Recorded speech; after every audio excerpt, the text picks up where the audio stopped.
It's beginning to look a lot like Christmas. What's up, everybody? Michael and Coco here. You're watching the Daily Stock Market Brief. This is the show that I do, and Coco, Monday through Friday, 5 days a week. We use technical analysis to really get a good understanding as to where the market is going. Haven't showed my face here for quite some time, so I figured I'd pop on and say hello. Let's get into today's show.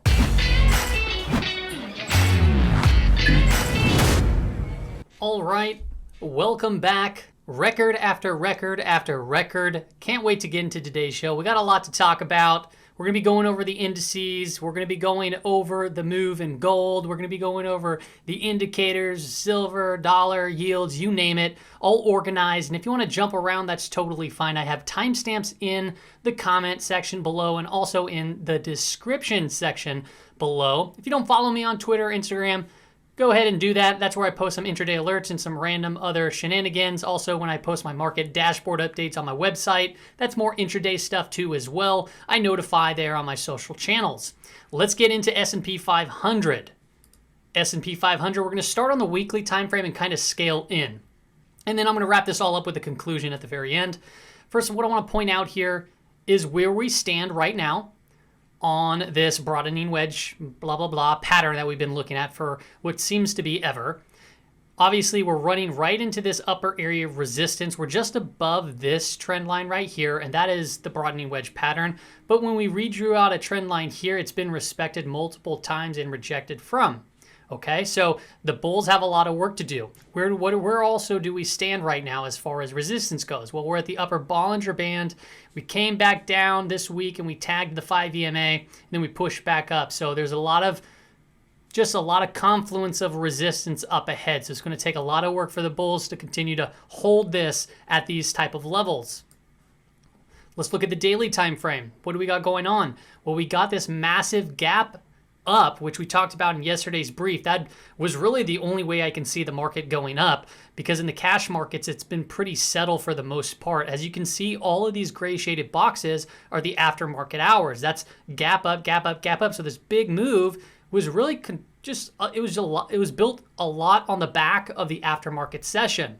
So what do we got going on? Well, we broke out of this all-time high. We have another all-time high. Amazing, right? Just powerful moves for the bulls. But we got to pay very close attention to this current price action. It is known as an inverted hammer or shooting star, whatever you want to call it. We saw weakness the day prior, the trading day prior, where it came all the way down, tested the previous all-time high over here, and we bounced up from that point.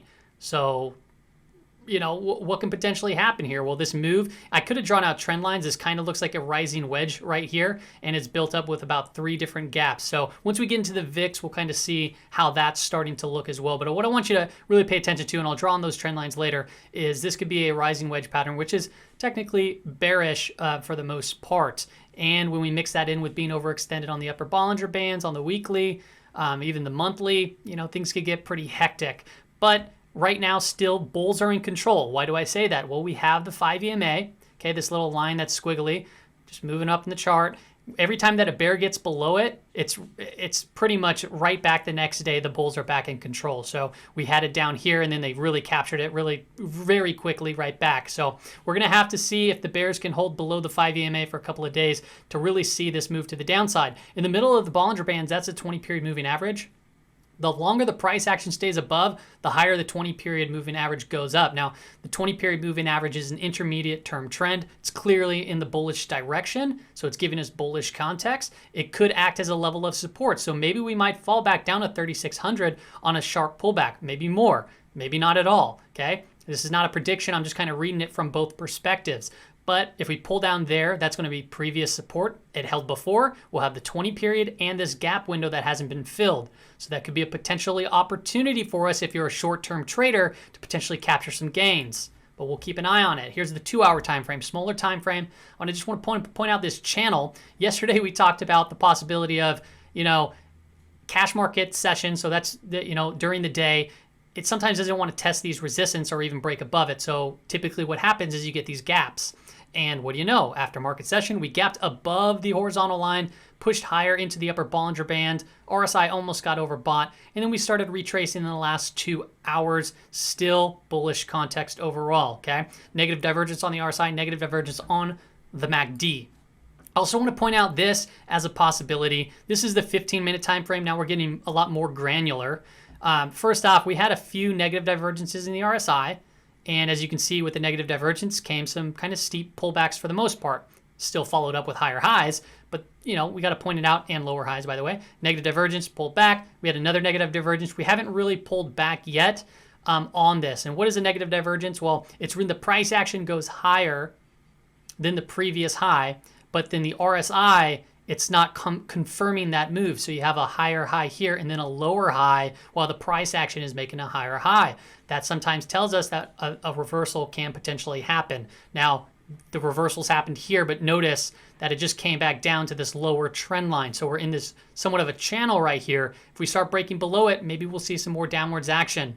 Okay, we had a negative divergence in the stochastics. Stochastics is almost back to oversold territory. So we got to watch out for that one too. Now let's talk about the Dow Jones. The Dow Jones. All right. I posted this on Twitter. If you don't follow me on Twitter, sometimes you get a sneak peek at some of the charts before I post them. This is interesting to me. So what we're looking at here, the top in green is the value line geometric index.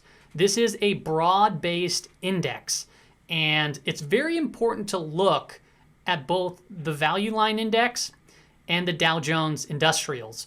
Why is it important? Well, first off, they need to confirm one another. So if you have the value line index not showing the strength that the Dow Jones Industrial Average is showing, if it's not being backed by a broad barometer, you got to take note of that. Now, it's not a huge divergence by any means. However, it's a divergence nonetheless. So what you need to pay attention to is that divergence. So we have a lower high here in the value line, still not making an all-time high, while the Dow Jones Industrial Average has made an all-time high up at 30,000 and now is struggling to continue to move above 30,000. So what happens if the broad-based index continues to decline and the Dow Jones continues to move sideways and or higher? Chances are that they'll eventually, that it's basically stating that the Dow Jones Industrial Average is making these new highs, but it's not being supported by the broader based index. So what typically happens in a bull market, this is why we got to look at it during bull markets, is when it's most important, over a course of, a year, 2 years or so. What can typically happen is that could be the early warning signs of a potential strong pullback. All right, let's go to this now. What I want to show you here, I've shown you this chart the other day, but I showed you in a candlestick. I wanted to make it look a little bit easier on the eyes, so I shade it with an area. Okay, gray, gray, red, gray, and I'll tell you why here in a moment. This is the Dow Jones Composite Average up top. The Dow Jones Composite Average is different than the industrials, okay? The Dow Jones Composite Average Index consists of transports, utilities, and the industrial. So all three of these to combine the DGA. Why am I showing you this just specific chart? Well, first off, these should all move in unison with each other. And what I'm seeing now is something very similar that has taken place many times throughout history. Now, this is the weekly time frame.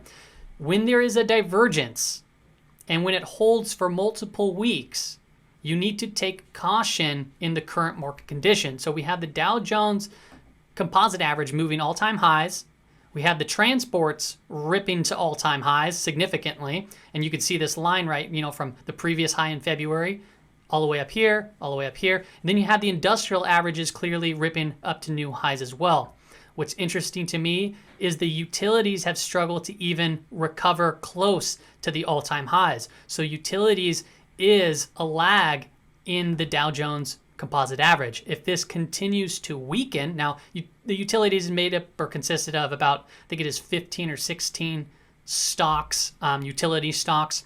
When they continue to diverge, you need to be very, very cautious. You got to proceed with a lot of caution here because of the fact if they get oversold and they start spiking potentially, that could resemble a risk-off type environment for these bigger indexes. So transports could get very, very hit hard if people are starting to flood in utilities. So when they diverge, we need to pay close attention to these divergences. You can see throughout history, they are moving in unison with each other.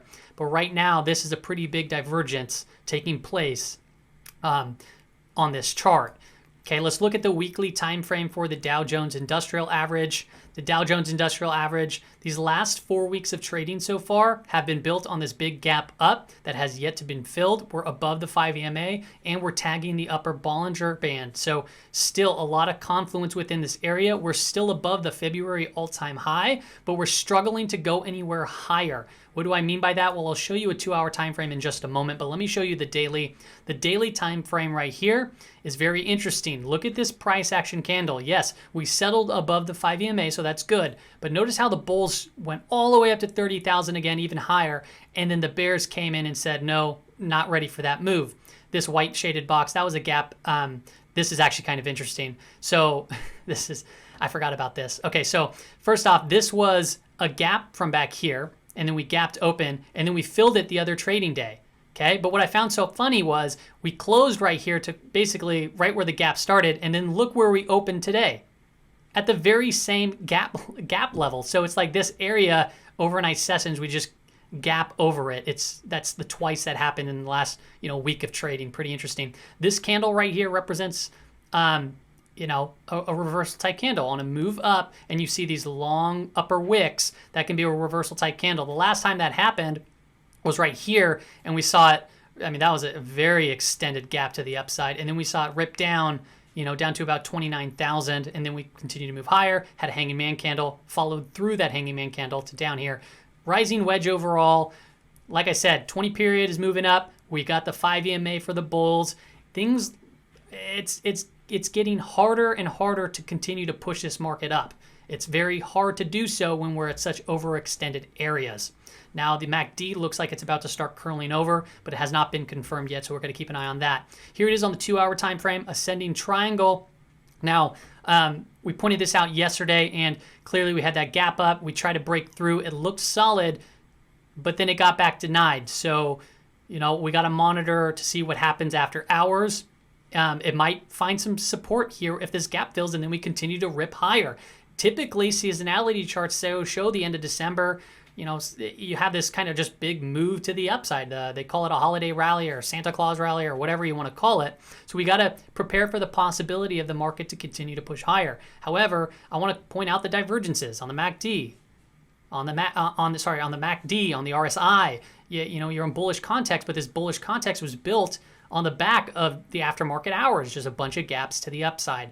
So, like I said, got to be very cautious in these environments. Let's look at the Russell 2000. Russell 2000 on the weekly time frame. This one's got my attention.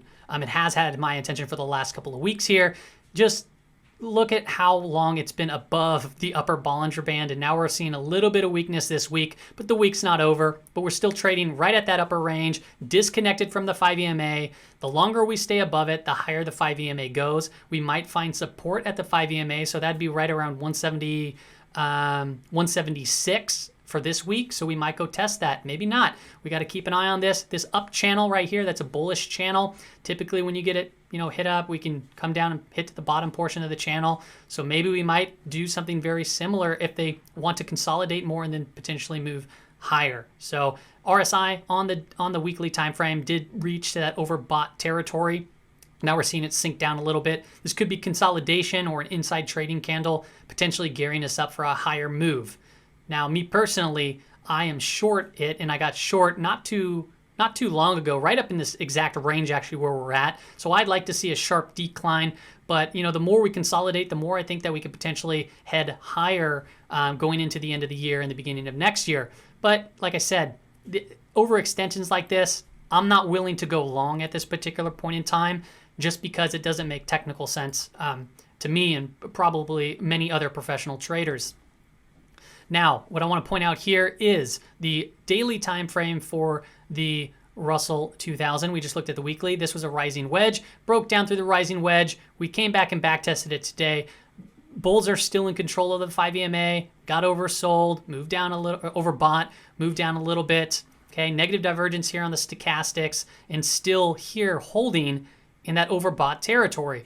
It's likely to see something pull back probably around to this 170, 7 range. That would make sense to me. The previous high right here acted as resistance, then we broke above it.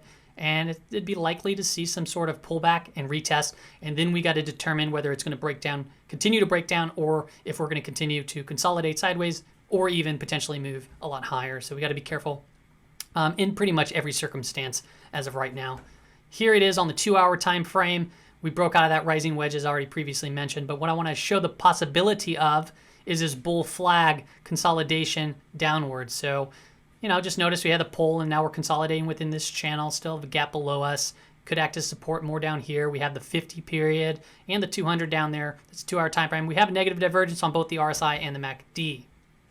All right. Whew, I'm out of breath almost. NASDAQ 100. Oh, I got to take a breather, man. I just keep running and running. Okay, NASDAQ 100. This is probably the one of more stronger indexes and has been performing a lot stronger. We broke out of the symmetrical triangle. Now we're running into an all-time record high where at the upper Bollinger Band and the previous kind of hit right here in August. So we got to pay attention. This could be potentially a double top. We need to see what can happen here in the next few weeks. If this confirms the breakout and moves higher past 12,500. If we get over 12,500, we're at 12,455 right now. It's very possible that the market continues this euphoric run higher. But we need to be very, very cautious on breakouts while we're standing in overextended territory, because a lot of the times when things are overextended and you still get a technical breakout, it needs to be confirmed and held, because a lot of the times they can just be false breakouts. On the daily time frame, I want to point out the gap that was filled, the September gap that dropped down, but it did so very interestingly. One, we had this hanging man candle, then we gapped clear over it, well, almost clear over it, right in the middle of it, and then pushed higher and then down, and you can see where it tapped the very bottom, so it might be a little gap left there, but you can see that it created another new gap on the way up, closing this gap from September. Just weird price action overall. You could technically draw this out as a rising wedge too, from this high up to here, and then from this low up to here. So that could be a potentially rising wedge. RSI is getting pretty frothy, might be moving into that overbought territory. RSI is already there, kind of curling over a little bit. Sorry, not the RSI, the stochastics is already there. I think I've been mixing them up. All right, 2-hour time frame. The 2-hour time frame is an ascending triangle. How did we get there? Well, we gapped over it. Okay, we talked about that. RSI, frothy, overbought. Okay, it's likely to see a pullback. Where is it overbought? The upper Bollinger Band. The last 2 hours, we saw it dip. Okay, so now we got to see whether it's going to come here and act as some level of support. So those short-term traders, I guarantee you they'll be looking at this area to potentially buy up. Why? Because it'll probably bounce from those levels depending on, how strong the move is, or, what the price action is looking at tomorrow. But if we get a continuation to the downside, I'd expect support around this previous resistance and resistance. Why? Because once resistance is broken, it then becomes a level of support. And now we have this gap. When you close a gap window, it typically acts as support. You mix that in with 2 previous areas of resistance, it can act as a strong resistance. It doesn't mean that it'll hold certainly, but a lot of the times on the smaller time frames, you can see these bounces from those levels. Also to mention, the 20-period moving average on this 2-hour time frame is also sloping up into that same exact level. So a lot of confluence for support for the NASDAQ 100. Semis are absolutely just bonkers. Definitely overbought on the daily time frame. I'm very interested also in shorting this index, not the SOX, but probably the SOXX. On the monthly time frame on the SOXX, I don't have a chart of it. Way overextended from the monthly Bollinger Band, rising wedge pattern, negative divergence. It doesn't look too healthy. Last time it got there, you can see these 3 red vertical lines. It clearly got smashed to the downside. So this could be just a little bit more of a blow off top. Maybe it reaches a little bit higher, but it does look like this might be running out of steam here very soon. So we might see a subtle pullback is what I'm trying to say. Let's look at some indicators now, okay? I'm not going to go over as many as I previously have done, but, I'll try to work through them. The VIX, I forgot to do this one yesterday.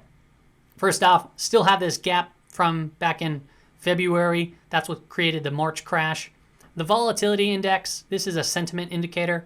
It helps us decide sentiment on the market. I want to point out the falling wedge. That's a bullish type pattern. Weird to see it up on the day with the S&P 500 up on the day. So yeah, kind of weird, right? We're up 1.31% on the S&P 500 for the day, and then we're up 0.97% on the VIX. So interesting stuff. We have some weird things taking place this week. I think tomorrow, I can't remember what tomorrow is. I think Powell's coming out to talk again. Something around the COVID stimulus. I can't quite remember. And then we have, you know what? I forget what we have going on, so I'm not even going to try to guess. Falling wedge pattern. We still have this gap. Maybe we continue to move lower, close this gap, but I'd be very cautious here because that would blow us a lot higher in the indices, okay? And then this can act as a very strong level of support down here, which can really just increase our volatility levels and send us a lot higher. If that does take place, imagine to see, a very, very sharp, aggressive pullback in the S&P 500 and potentially most of the indices. Now, here's the spring bottom fisher, good for finding market bottoms, fully crossed over the 10-period moving average. Sometimes when it crosses over, you see pullbacks take place, crossed over, boom. So the last 3 times that this has happened, okay, last 3 times we saw a pull, well, maybe actually 4 times. No, not this time. Yeah, this time it didn't. So that time it did not. This time it did. This time it did. This time it did. That time it did. This time it didn't. It really just kind of went sideways. So it's really better for finding market bottoms. However, sometimes it works as at finding market tops as well. So we need to pay attention here. Maybe this might potentially put us atop in the S&P 500. So we've got to keep just an eye on it. Here is the sell signal indicator. This is the CPC, total put to call options, smooth over 10-period moving average. What we want to wait here is for cross above the red line. That's the sell signal. Sometimes the price action jumps beforehand to the downside, but you can see when it crossed above here, we saw that dip. When it crossed above here, we saw that dip. Now, clearly when it reaches these lower levels, that was actually the top. You can see, and then it started pulling down, but when it crossed above, it still continued to move down. So what am I trying to say? Well, maybe if we start seeing this curl up, which probably we'll hear very soon, you can see the S&P 500 maybe take a little bit of a breath. But this can hold down for very long periods of time. Notice that when it crossed down here, that was the, warning, okay? That's the warning sign. Maybe you want to make sure you have stop losses, have some profits, but then it stayed there for quite a period of time until September, and that's when we saw that spike up. So we got to really wait for the cross above. Here is the breadth indicator of the market, the Nyse-McClellan oscillator, very popular oscillator. We have a double top and or triple top, and then a little bit of a negative divergence here on breadth. The market continues to scream higher, make all-time highs, but it's doing so on really weak breadth. This was overextended. This is a little bit more normal, but still it's not, it's making new highs, and it's not doing so on big breadths. So something to pay attention to there. If we start seeing negative breadths take place, watch out. Here is another indicator that we usually go over. We're looking at the percent of stocks in the above the 200-period moving average. Now, a percent of stocks in the S&P 500. So what does that mean? 91.98% of the stocks in the S&P 500 are above the 200-period moving average. That is so high. That is screaming high. So you can say, yeah, well, that's because everything's really bullish right now. Me personally, when you see this big thrust to the upside, that tells me pump your brakes because things are getting very, very overextended at a very, very rapid rate. You look down here, this is the 50-period moving average. 84.5% of the stocks are above the 50-period moving average. When you get both big thrusts to the upside and they both cross these extreme levels, you can see these vertical lines. Sometimes you get pullbacks, okay? Then not to mention everybody in the entire world is extremely bullish. Look at this level, 0.37. Typically, when we get to these 0.5 levels, as you can see, it's only happened a few times on the monthly time frame in history. We're looking back to 2005. It happened 1, 2, 3, and then recently. Okay? you typically see big swings and volatility really pick up. Now, what do I mean by that? Okay, for like 5 months, I would measure out the high to the low. From this period, it was down 7.31%. This period, 20.83, 17, and now we're oh my God, what am I trying to say? Floating right around that 12 to 13% area as far as the volatility goes when we reached it right over here. So now we're even lower. It's going to be interesting to see, you know, how this, what happens at this point. Obviously, we're eventually going to be spiking up. It's going to take place once everybody moves in and becomes very, very bullish, or all the, you know, calls are moved, or what am I trying to say? I guess when all the trades have already been made from a call perspective or a bullish long perspective, there's going to be profit taking eventually, and positions are going to flip. So that's another reason why we got to be very careful in these environments. Let's look at commodities now. Gold. Yo, that's a very strong day for gold. Okay, we were pointing out that the RSI was moving into this oversold territory. The stochastic was down there too. We were sitting at a confluence area in a bullish pattern. Okay, I picked up some here. Now, if you look at these 3 candles right here, this right here is a morning star reversal type. I can't remember. I think it's a morning star reversal type pattern where you get this big red candle, then you get a hammer candle, and then you get follow through, just a big green day. So this could really well signal the start of a bigger move for gold and the miners. So we're going to be having to keep an eye on this. It needs to be confirmed, okay? We need to really get above this trend line and the 50-period moving average before we get excited about anything. Silver, same thing, same pattern. Where did the hammer candle form? It formed right here at this horizontal area of support. Huge day, up 6.3%, $1.50.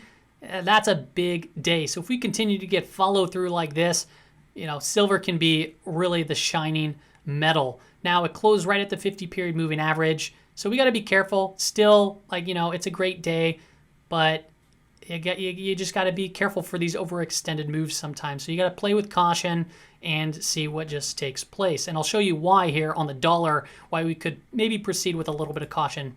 Then Bitcoin here on the daily time frame, you know, made an all-time high. You know, we've been saying that volatility is going to be picking up. It picked up. Now we made an all-time high on a negative divergence. Take it for what it is. Maybe that means that's kind of a topping area where we might come back and hit the 50 period, 15,000. Or you never know. Maybe we just continue to push higher. I personally don't like going long at these areas on negative divergences or big overextensions. It just doesn't make sense to me. Let's look at the dollar now.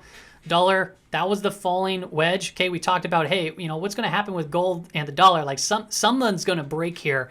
It was the dollar that broke down to the downside. Why do I think that it was kind of be more the dollar? Well, one, I mean, we can go into the economic realm of it, why I think it would go down, and we could talk about Fed policy, but I think that that's kind of irrelevant. I personally think that the reason from a technical perspective is because we broke down through the 92, which was really the support. And when you looked at gold, it was sitting at the confluence of support.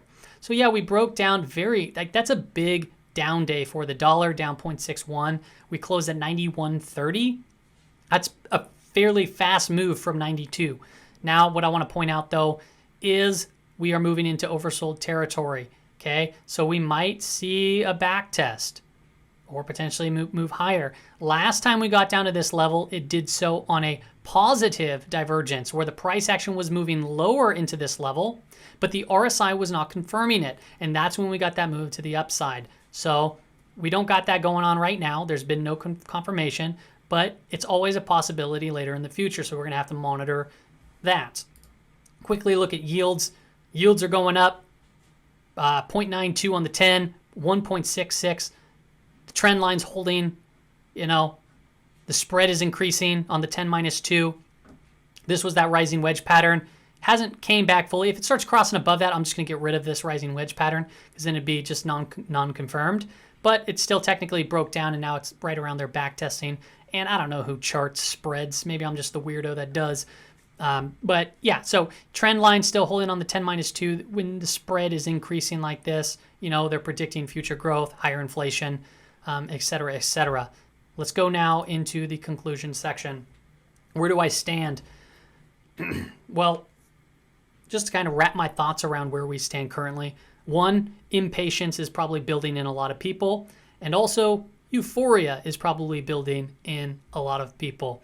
What I stated yesterday was just the dynamic that was going on in the markets and many individual traders and investors, where the shift to where they really, truly, honestly believe that the market only goes up. And like they say it jokingly, and they don't think it can come down. But that is just not true throughout history. Now, what's also not true throughout history is just how big the money supply currently is and that big bazooka. So it can ramp a lot higher. I'm not saying it can't. However, where the market stands currently, and I think I pointed this out in the last 5 market briefs, is these overextended territories. It doesn't make sense from a technical perspective to make large positions and go long. You can find certain charts and certain setups, and you can maybe day trade it or very short-term trade it.